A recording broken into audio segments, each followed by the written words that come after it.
Mao pa nga adlaw aton nga tanan. I'm Chef Carlo Cada, a pastry chef at Hyatt Hotel and Resort.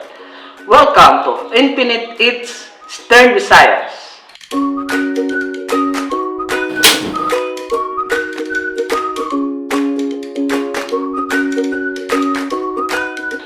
Nung mga bata pa kami, yung mga magulang namin ay mahilig magluto ng snack.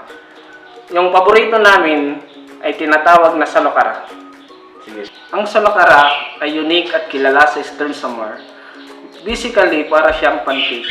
Yung lasa nito may pagkahawig sa bibingka at puto.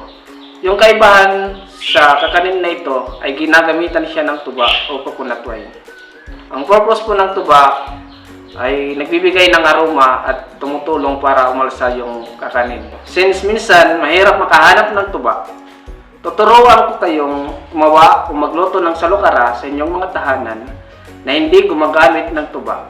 Ito ang mga ingredients. 2 cup rice, soak overnight, 1 1/2 cup white sugar, 1/2 tablespoon instant yeast.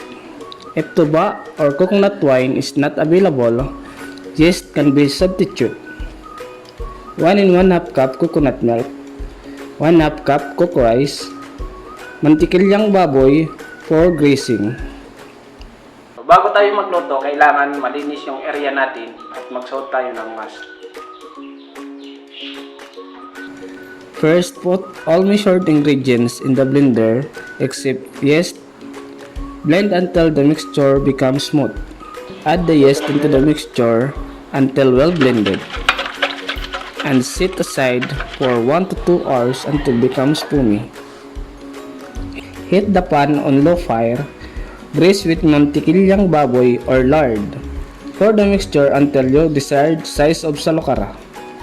Each salukara is cooked 4 to 5 minutes. No need to flip it. Once done, remove it from heat and serve. To add a twist to the salukara, you may add toppings such as cheese, freshly grated coconut, and many others. Ito po ang ating finished product, the Salukara of Eastern Samar. Pwede itong pang-almusal o merienda na may kasamang kape o mainit na tsokolate. Pwedeng lagyan ng toppings katulad nito. Tara, pangangkit!